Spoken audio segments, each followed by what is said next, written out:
Alors je me suis demandé dans l'individu ingouvernable si nous ne nous trouvions pas régulièrement face à des crises liées à la conception que le libéralisme a du sujet humain.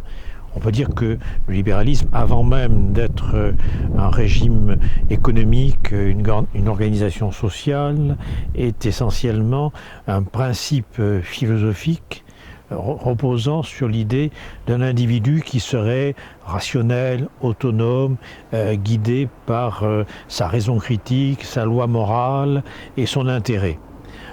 Cet individualisme philosophique qui apparaît avec le discours des philosophes des Lumières parvient au XIXe siècle à inspirer et à légitimer des pratiques de gouvernement. C'est-à-dire que les libéraux vont en Europe, en France, en Autriche par exemple, occuper le devant de la scène politique et cela repose sur une émancipation face à la tutelle des religions, face à l'autorité de la monarchie et face, on va dire, aux forces conservatrices. Or, ces pratiques de gouvernement libéral finissent à la fin du XIXe siècle par se heurter aux conséquences sociales et culturelles de la deuxième révolution industrielle. Et finalement, ces valeurs de raison à la fois critique, de raison à la fois économique et de liberté dans les mœurs, c'est ce qui peut d'ailleurs inspirer aussi, bien évidemment, le développement et le soutien des sciences, de l'industrie, des techniques. Finalement, ces valeurs-là, ces valeurs qui, soi-disant, permettait l'émancipation sociale des individus encore une fois autonomes, individus véritables atomes se baladant dans la sphère sociale et nouant les uns avec les autres des espèces de contrats pour faire société.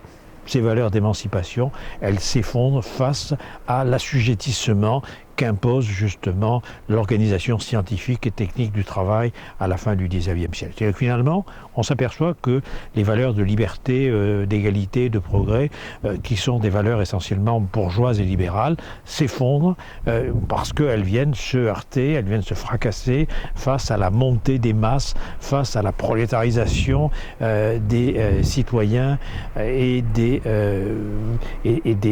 éléments sociaux. Finalement, comment pourrait-on penser à la liberté et à l'autonomie de l'individu au moment même où la révolution industrielle va l'assigner à des places sur des machines, va l'obliger à se vendre sur le marché du travail, va totalement confisquer sa capacité de juger, de décider, de penser, puisqu'il doit être soumis au mode d'emploi de la machine? Comment est-ce que c'est encore crédible finalement que l'individu autonome, libre, émancipé, ça puisse exister dans un milieu culturel et social où finalement il est contraint de se vendre sur le marché du travail, il est contraint de passer contrat. C'est pas la même chose. Y a pas, Durkheim disait qu'il n'y a pas que du contractuel dans du contrat. C'est pas la même chose, bien évidemment, d'être un patron qui va chercher des canuts pour faire tourner sa manufacture lyonnaise, et puis d'être quelqu'un de déraciné et livré comme ça à la grande solitude des villes et cherchant à faire vivre sa famille. On n'est pas dans les mêmes conditions sociales pour négocier. Donc du coup, il apparaît de plus en plus fortement que l'individu, c'est une fiction. L'individu, c'est une illusion qui permet un discours de légitimation de l'ordre libéral.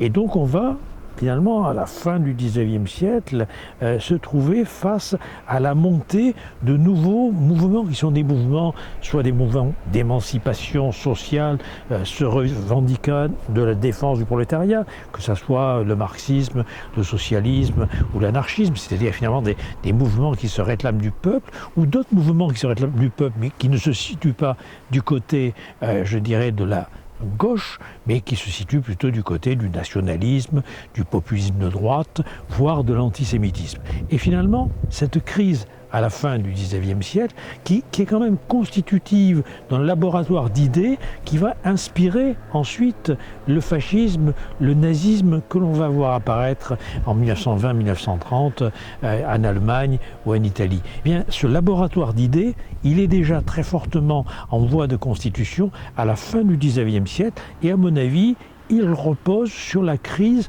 du libéralisme et la dénonciation du caractère hypocrite des valeurs libérales bourgeoises.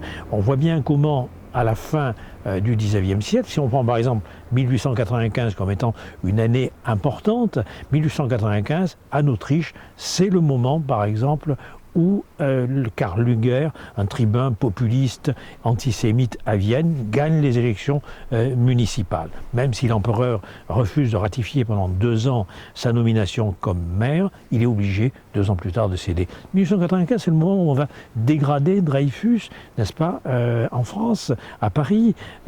Donc, il y a là vraiment un antisémitisme très violent, très fort, qui se constitue en Europe et qui repose sur l'humus d'une dégénérescence des valeurs libérales.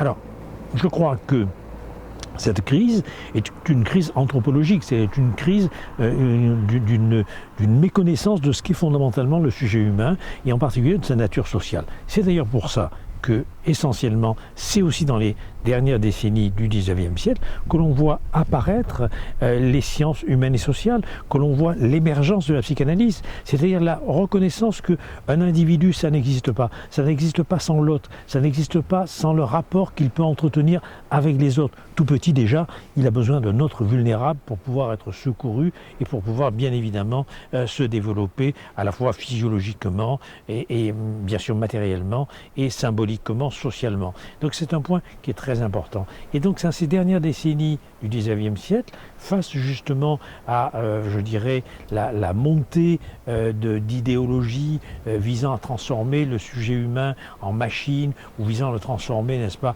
une espèce de robot plus ou moins animal, on voit au contraire apparaître ces sciences humaines et sociales qui disent non, le sujet humain, n'est-ce pas, il est d'abord de nature sociale. Durkheim dira par exemple que même l'égoïsme révèle justement la nature sociale du sujet humain. C'est-à-dire que l'égoïsme, dit-il, est un produit de la société. Et donc, même les notions, bien évidemment, de compétition, de concurrence, etc., elles sont fabriquées socialement. La psychanalyse met à l'évidence également que le sujet humain, comme la société, il n'est pas individu, il n'est pas unifié. Individu, ça veut dire indivisible. Au contraire, il est divisé, il est pris dans des contradictions intérieures extrêmement fortes, il est pris dans des conflits intérieurs, comme d'ailleurs la société. C'est-à-dire que le sujet humain est à l'image même de la société dans laquelle il est inséré, constitué par des îlots qui entrent en concurrence et qui ont des intérêts divergents. Donc je crois que c'est très important de comprendre cette crise justement de ce qu'est le sujet humain et la manière dont le libéralisme essaie de régler ce problème en disant le sujet humain c'est un individu libre, émancipé, rationnel et moral. Ça n'est pas vrai, ça s'effondre ça à la fin du XIXe siècle et c'est à la fois aussi bien le moment et le lieu où vont pouvoir émerger les sciences humaines et sociales que là où vont pouvoir aussi naître les mouvements qui vont donner le fascisme et le nazisme, n'est-ce pas, dans les années 1920-1930. Et à mon avis, nous sommes aujourd'hui face à la résurgence d'une crise du même ordre. C'est-à-dire que le néolibéralisme nous a ramené à cette conception de sujets compétitifs, concurrents, qui doivent être guidés par leur seul intérêt et qui font de chaque sujet humain une espèce de micro-entreprise libérale, autogérée, ouverte à la concurrence et à la compétition sur le marché des jouissances existentielles.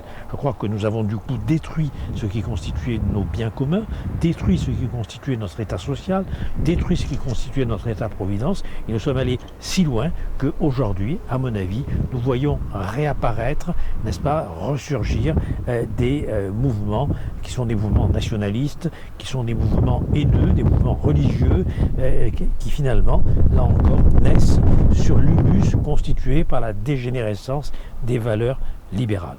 Voilà, on va dire, ce qu'est la thèse un peu de l'ouvrage, c'est sans céder au démon de l'analogie, l'ouvrage essaie de montrer comment il y a cette espèce de résurgence à l'occasion de crises économiques, financières, morales, de résurgence de cette impensée que le libéralisme philosophique et politique, n'est-ce pas, produit. Une autre thèse, c'est bien sûr que face à ces crises, le libéralisme répond toujours de la même manière.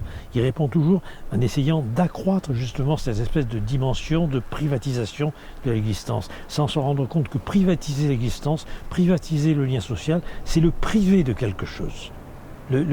L'espace privé n'est pas qu'un espace de liberté, c'est un espace de privation d'une reconnaissance du sujet sur l'espace public, dans l'espace public, où il peut acquérir cette reconnaissance symbolique qui lui est aussi vitale que la subsistance matérielle.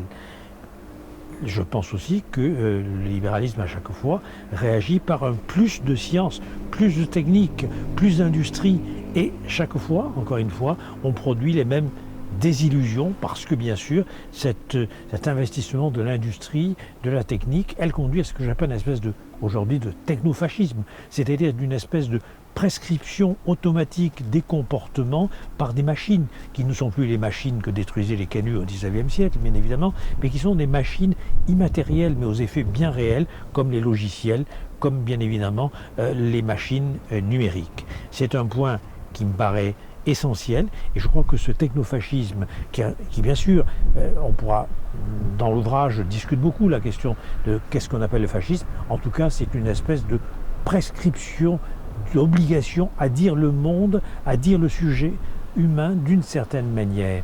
Et c'est pas une censure simplement, c'est plus que ça. C'est un impératif. Je crois que c'est cet impératif-là qui est important.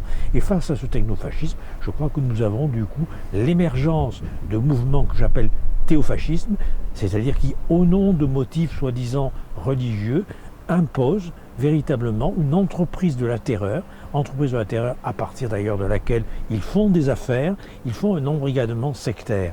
Je crois que nous avons là vraiment une espèce de conjonction à la fois de ce qu'est la solution technicienne du néolibéralisme et ce qu'elle produit. Elle produit justement la mise en jachère de valeurs importantes comme la valeur morale, comme la valeur religieuse, comme la valeur sociale, et du coup, ce qui est laissé de côté se trouve recyclé par véritablement des bandes terroristes qui font des affaires avec le religieux en fonds de commerce. Je crois que c'est un point important, et je termine l'ouvrage sur la nécessité de devoir réinventer la démocratie à partir vraiment de l'humanisme. Il y a donc toute une réflexion sur ce qu'est l'humanisme, parce que bien sûr, l'humanisme est une notion très molle qui peut servir à la sauce de n'importe quel mouvement politique, même le fascisme, même le nazisme se prétendait humaniste, n'est-ce pas, puisqu'il dénonçait le caractère purement abstrait et formel de la liberté ou de l'égalité. Mais l'humanisme dont je parle, à la suite notamment de Baudelaire et Foucault par exemple, c'est la capacité d'extraire justement du présent les éléments essentiels de la tradition sans pour autant se gaver d'une espèce de nostalgie à l'égard du passé. Je crois que c'est un point très important, c'est une posture qui est à la fois éthique et politique et qui conduit à pouvoir conjuguer le pluriel et le singulier, le je et le nous, et qui conduit aussi à devoir conjuguer le présent, le passé et l'avenir.